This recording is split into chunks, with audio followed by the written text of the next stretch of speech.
Assalamualaikum everyone to my new YouTube channel Nursing with Said. I am your host, your lecturer Said Ali Liskani, studying GBSN second year from Nightingale Institute of Nursing. तो चलिए शुरू करते हैं अपना पहला lecture जो कि है introduction to the whole body as a whole. हम जो ये सीरीज चालू करेंगे मतलब सीरीज चलाएंगे। पहला एनाटॉमी करेंगे, उसके बाद जो भी उसके मतलब उसमें सब्जेक्टेड आ जाएंगे फर्स्ट सेमेस्टर के, सेकंड के, थर्ड के, फोर्थ के, हम इंशाल्लाह आहिस्ता आहिस्ता कवर करेंगे। तो सबसे पहले जो सब्जेक्ट है हमारे पास वो है एनाटॉमी एंड फिजियोलॉजी। तो उसका नंबर 1 जो चैप्टर है वो है introduction to the body as a whole. तो चलिए स्टार्ट करते हैं हमारा न्यू लेक्चर जो कि है introduction to the body as a whole. तो जो ऑब्जेक्टिव्स आ जाते हैं इस लेक्चर चैप्टर में वो हैं, सबसे पहले define the term anatomy and physiology. के एनाटॉमी और फिजियोलॉजी क्या है, उनकी डेफिनेशन। उसके बाद understand the relationship between A and P. Anatomy और फिजियोलॉजी का रिलेशनशिप क्या है आपस में, ये हम डिफाइन करेंगे, ये अंडरस्टैंड करेंगे। उसके बाद define level of organisations of the body. Level of organisation body के क्या हैं वो डिफाइन करेंगे। Define anatomical position, anatomical position जो हो गई वो डिफाइन करेंगे। उसके बाद describe the various body planes. Various body planes क्या हैं वो डिस्क्राइब करेंगे। Define body cavities. अब बॉडी कैविटीज क्या हैं वो डिफाइन करेंगे। उसके बाद discuss body cavities and list the organ lying with each cavity. उसके बाद बॉडी कैविटी हम डिस्कस करेंगे और हर वो ऑर्गन जो हर ईच कैविटी में पाया जाता है कि इस कैविटी में कौन सा ऑर्गन पाया जाता है, इस कैविटी में कौन सा ऑर्गन पाया जाता है, वो हम डिस्कस करेंगे। उसके बाद identify abdominal pelvic region and quadrant. अब पेल्विक रीजन कौन से हैं और क्वाड्रंट कौन कौन से हैं वो आइडेंटिफाई करेंगे। उसके बाद identify the organs present in 9 abdominal pelvic region. उसके बाद ऑर्गन कौन कौन से पाए जाते हैं एब्डोमिनल रीजन में, जो 9 हैं हमारे ऊपर जो बताए थे, और आगे उनको डिस्कस करेंगे। उसके बाद briefly discuss the importance of abdominal pelvic quadrant and region. उसकी इम्पोर्टेंस क्या है, पेल्विक क्वाड्रेंट और रीजन्स जो भी है हमारे एब्डोमेन में उनकी इम्पोर्टेंट क्या है वो हम डिस्कस करेंगे। तो चलिए शुरू करते हैं। सबसे पहले एनाटॉमी के बेसिकली एनाटॉमी है क्या। Anatomy is the science of the structure of living organism. Anatomy क्या है, एनाटॉमी साइंस है, मतलब कि हमारी बॉडी का जो भी स्ट्रक्चर है या किसी भी लिविंग ऑर्गेनिज्म में जो भी एनिमल्स आ जाते हैं, उनमें जो भी एनिमल्स आ जाए उन सब का जो भी एक स्ट्रक्चर है, एक जो हम क्या कहते हैं फ्रेमवर्क बना हुआ है, उसकी जो साइंस है उसे एनाटॉमी कहते हैं। So human anatomy is the science of the structure of the human body. तो बेसिकली जो ह्यूमन की एनाटॉमी हो जाएगी वो क्या है कि जो स्ट्रक्चर है ह्यूमन बॉडी का वो आ जाएगी किसमें, ह्यूमन एनाटॉमी में। अब एनाटॉमी के बाद फिजियोलॉजी क्या है। Physiology is the scientific study of normal function in living system. क्या जो जो भी हमारे नॉर्मल फंक्शंस हो रहे हैं हमारी बॉडी में, उनकी जो साइंटिफिक स्टडी है उनको फिजियोलॉजी कहेंगे। जैसे कि डाइजेस्टिव सिस्टम हो गया, हमारे डाइजेस्टिव सिस्टम में जो जो फंक्शंस हो रहे हैं, हमारा मतलब हमने खाना खाया और वो डाइजेस्ट होकर सारा फीसेस की सूरत से बाहर निकला, उसके बाद वो खाने में से कौन कौन सी एनर्जी हमने ली, एनर्जी कहाँ काम कर रही है, एनर्जी किस में किस ऑर्गन में काम कर रही है, ये ऑर्गन को एनर्जी किस ऑर्गन में काम कर रही है, जो ऑर्गन हो गया स्पेसिफिकली जैसे कि लंग्स हो गया उसका काम क्या है, जो स्टोमक हो गया उसका काम क्या है, जो जो भी फंक्शंस हो रहे हैं हमारे लिविंग सिस्टम में, उनकी बेसिकली स्टडी को हम फिजियोलॉजी कहेंगे। अब subdiscipline of biology. Its focus is in how organism, organ systems, organ cells, and biomolecules carry out the chemical or physical function that exist in a living system. अब जैसा कि इसमें बताया गया है कि फोकस करता है कि कैसे एक ऑर्गेनिज्म काम करता है, कैसे एक ऑर्गन सिस्टम जो हो गया, ऑर्गन सिस्टम बेसिकली क्या है? ऑर्गन सिस्टम हमारे जो ऑर्गन है उनका जो सिस्टम चल रहा है। एक जो हमारा स्टमक हो गया उसका सिस्टम क्या है, लंग्स हमारा हो गया उसका सिस्टम क्या है, लीवर हमारा हो गया उसका सिस्टम क्या है। बेसिकली इनकी स्टडी को फिजियोलॉजी कहेंगे। यहाँ हमारे जो ऑर्गन वगैरह हो गए उनका सिस्टम क्या है, सेल्स वगैरह हो गए, यहाँ बायोमॉलिक्यूल्स जो भी हो गए उनका केमिकली और फिजिकली दोनों जो फंक्शंस हैं उनको फिजियोलॉजी कहते हैं। अब बेसिकली अब ऑर्गन सिस्टम में से हमारा एक फिजियोलॉजी हो गई, उसका organ system basically endocrine. Endocrine का फंक्शन क्या है? रिप्रोडक्टिव सिस्टम हो गया और उसके बाद इम्यून सिस्टम हो गया। ये बेसिकली जो दिए गए हैं तकरीबन 10 हैं, ये हमारे सिस्टम है, ह्यूमन बॉडी सिस्टम जो हो गए ओवरऑल टोटल वो दिए गए हैं कि कौन कौन से है। वो हमारे एंडोक्राइन सिस्टम हो गया, रिप्रोडक्टिव सिस्टम हो गया, इम्यून सिस्टम हो गया, यूरिनरी सिस्टम हो गया, इंटीग्यूमेंट्री या आप इसको स्किन भी कह सकते हैं, ये स्किन का जो भी सिस्टम हो गया, वो नर्व सिस्टम हो गया, मस्क्यूलो स्केलेटल सिस्टम हो गया, सर्कुलेटरी सिस्टम हो गया, रेस्पायरेटरी सिस्टम हो गया, या गैस्ट्रो इंटेस्टाइनल सिस्टम हो गया। तो बेसिकली ये क्या है, इनकी ये हमारे बॉडी के सिस्टम है और इनका सारी जो भी स्टडी हो रही है उनको हम फिजियोलॉजी कहेंगे। अब relationship between anatomy and physiology. Anatomy और फिजियोलॉजी में रिलेशन क्या है? The relationship between anatomy and physiology are that they will always correlate with each other. अब इनका रिलेशनशिप क्या है कि ये हमेशा कोरिलेट करते हैं आपस में। Anatomy being the study of the actual physical organ and their structure as well as their relationship to the each other. अब एनाटमी क्या है? एनाटमी बेसिकली जो भी ऑर्गन्स हो गए उनकी जो फिजिकली अपेयरेंस हो गई या उनका जो भी स्ट्रक्चर है, उनके आपस में जो भी रिलेशनशिप हैं उनको एनाटमी कहते हैं।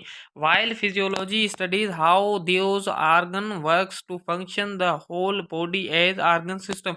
वो तो एक एनाटमी में हमारा ऑर्गन सिस्टम का फिजिकली एक ऑर्गन है, वो उसकी अपेयरेंस हो गई, यहाँ उसका जो भी स्ट्रक्चर है उसकी स्टडी को देखेंगे। लेकिन यहाँ पे फिजियोलॉजी में हम ये देखेंगे कि जो ऑर्गन है वो बेसिकली फंक्शन कैसे कर रहा है। हमारी जो भी बॉडी हो गई, बॉडी में जो भी ऑर्गन सिस्टम आ गया उसमें वो ऑर्गन काम कैसे कर रहा है।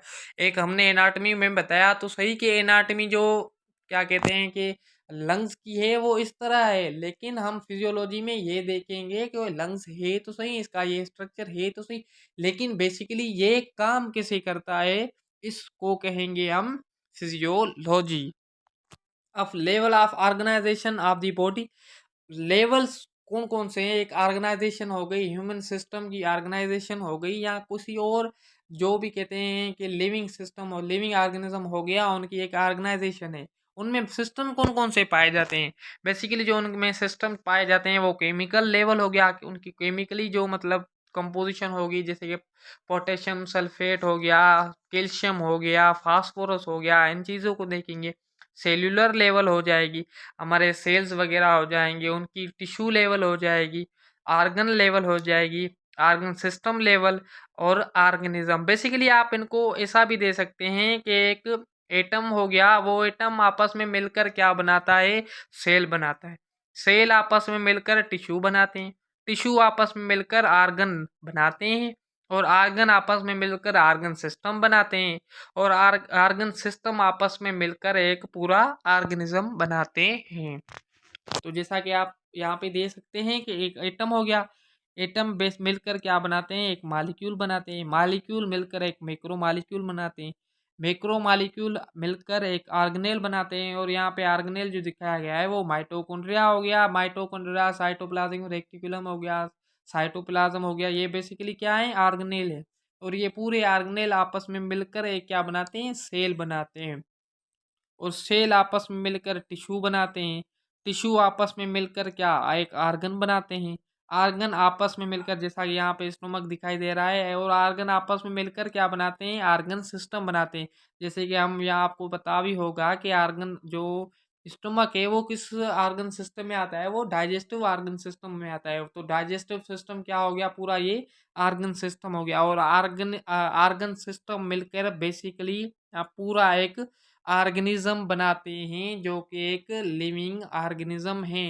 कौन सी सूरत में, हम्म, एक पर्सन की सूरत में हो गया, या कोई और एनिमल्स वगैरह हो गए उनकी सूरत में हो गया। तो यहाँ पे हम एनाटॉमिकल पोजीशन देखेंगे। तो the erect position of the body with the face directed forward, मतलब इरेक्ट पोजीशन होगी बॉडी की और फेस क्या होगा, फॉरवर्ड की तरफ डायरेक्टेड होगा। The arms at the side, arms जो होंगी वो साइड पे होंगी। And the palms of the hands facing forward, और जो पाम्स होंगी हैंड के वो क्या होंगे, फेसिंग कर रहे होंगे forward. uses as a reference in describing the relationship of the body to one another, वो डिस्क्राइब कर रहे होंगे कि बॉडी पार्ट्स के जो रिलेशंस हैं आपस में वो क्या हैं। तो जैसे कि यहाँ आप देख सकते हैं कि पाम, वो जो फेस है वो फॉरवर्ड है, जो आर्म्स वगैरह के पाम हैं हैंड के वो भी फॉरवर्ड है। तो ये जो स्ट्रक्चर सारा दिख रहा है आपको, ये क्या है, एनाटॉमिकल पोजीशन है। तो अब आएंगे बॉडी प्लेन्स पे। बॉडी प्लेन्स क्या है, the an anatomical plane is a structure use to transit the human body.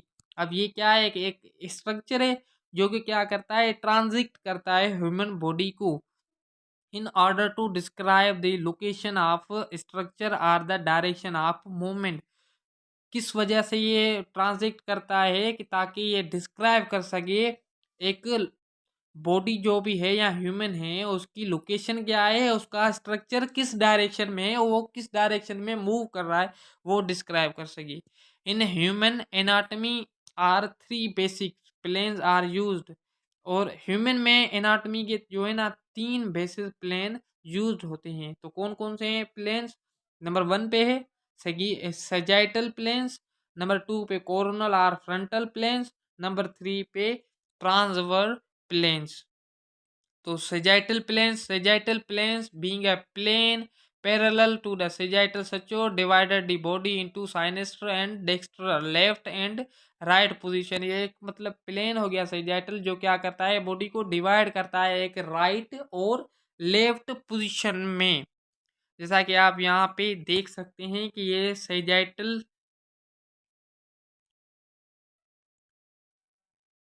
Sagittal हो गया। सेजाइटल बेसिकली कौन सा है, सेजाइटल आपका ये हो गया जो कि क्या कर रहा है, राइट और लेफ्ट को आपस में कर रहा है। पे भी आप देख सकते हैं the mid sagittal or median plane is in the mid line. जो मिड सेजाइटल या मीडियन प्लेन होता है वो मिड लाइन पे होता है। It would pass through mid line structure such as the navel or spine.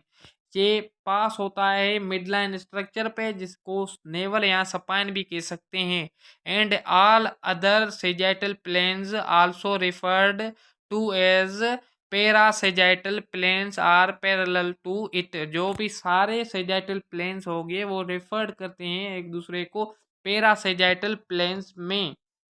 Median can be also refer to the mid sagittal planes of the other structure सजेस डिजिट। मीडियन जो भी हो गया वो रेफर करता है मिड सेजाइटल प्लेन्स को और अदर स्ट्रक्चर को, जैसा कि डिजिट हो गया।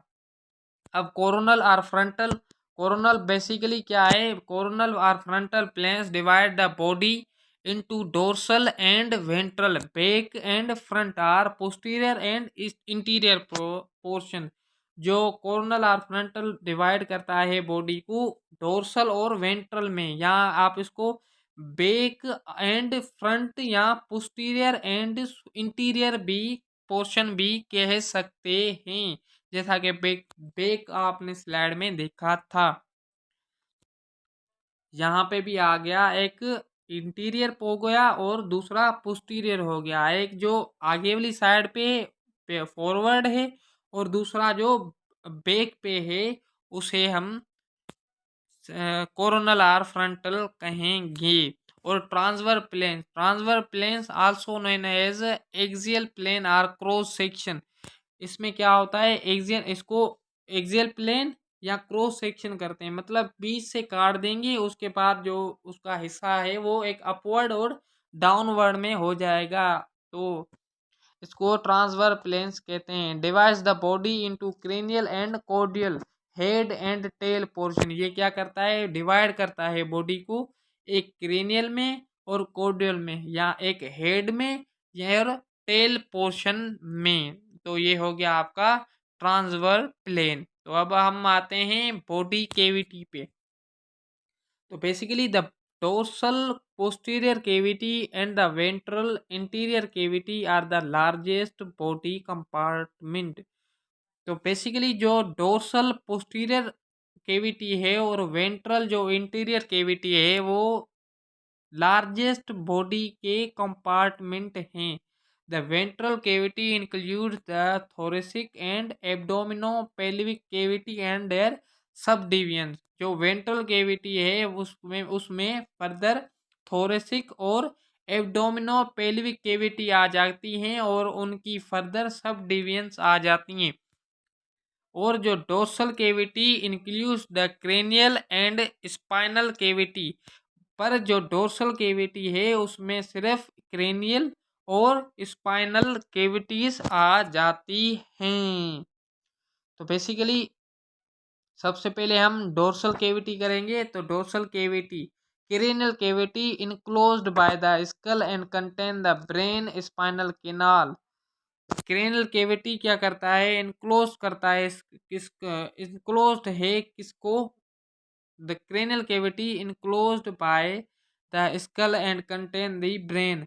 क्रेनियल केविटी ब्रेन को इनक्लोज्ड करता है, किससे, स्कल से। Spinal canal enclosed by the spine and contain the spinal cord.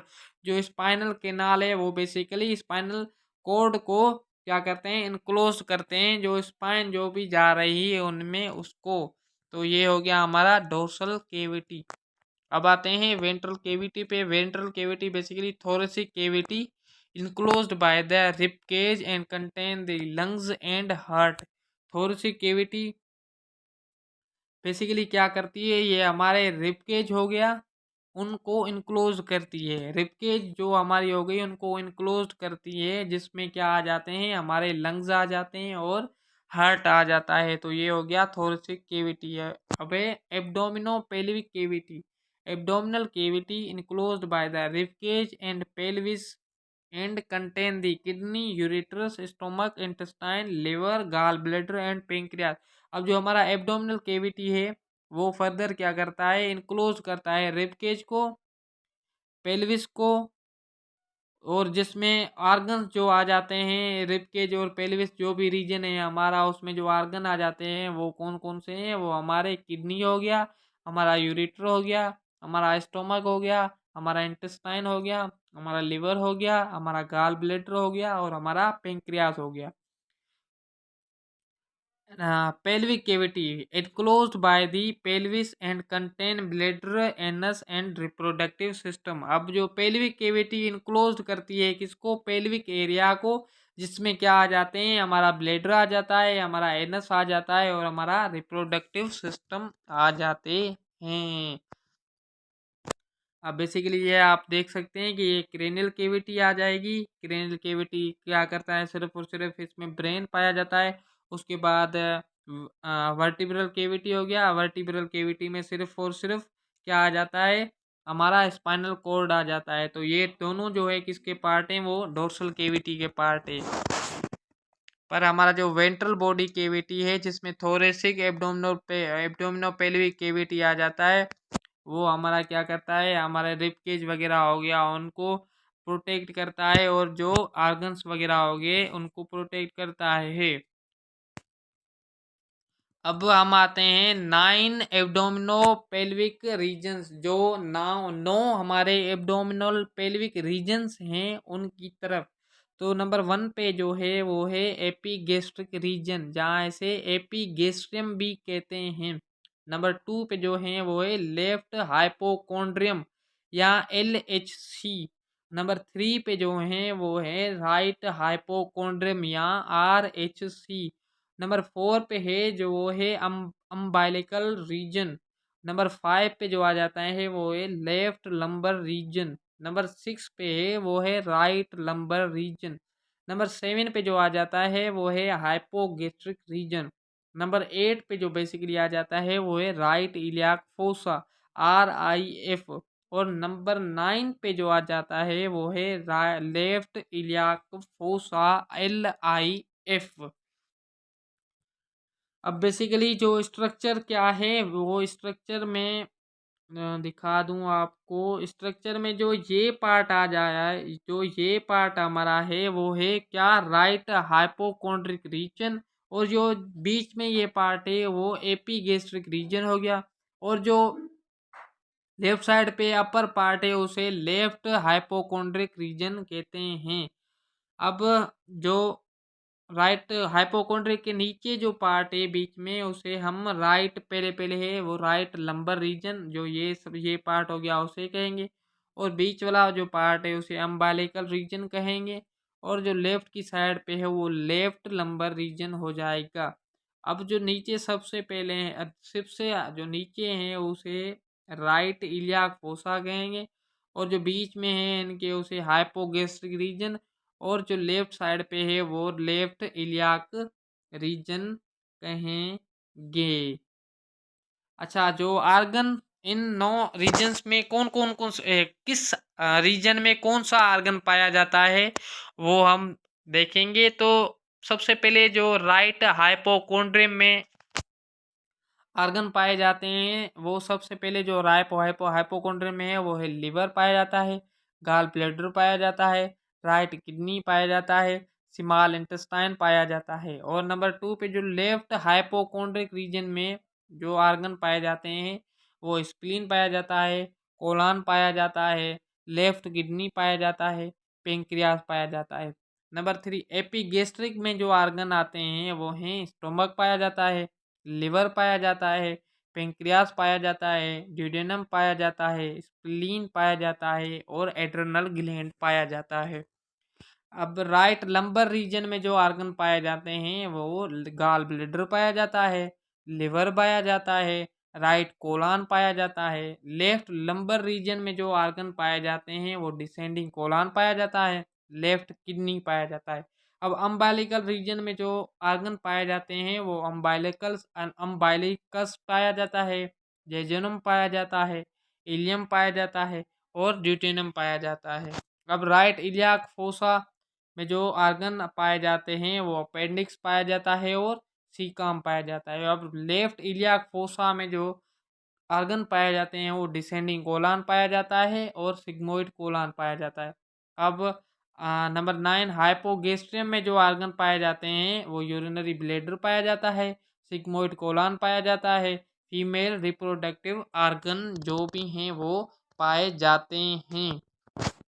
यहाँ पे भी आप देख सकते हैं कि राइट हाइपोकोंड्रिक रीजन में कौन कौन से आर्गन पाए जाते हैं। असेंडिंग कोलान पाया जाता है जैसा कि आपको मैंने पहले बता दिया था। Thank you very much guys. अगर आपको हमारी वीडियो पसंद आई हो तो हमें हमारे चैनल को ज़रूर सब्सक्राइब करें और बेल आइकन को बता दें, हमारे वीडियोस लाइक्स करें ताकि ऐसी इंटरेस्टिंग या नॉलेजेबल वीडियो आप तक पहुंचती रहें। क्योंकि हम जो ये सारी सीरीज़ है जिसकी जो जो चैप्टर आते हैं इसमें वो सारे कवर करेंगे ताकि वो आप तक पहुंच सके। Thank you very much. जज़ाकल्लाह।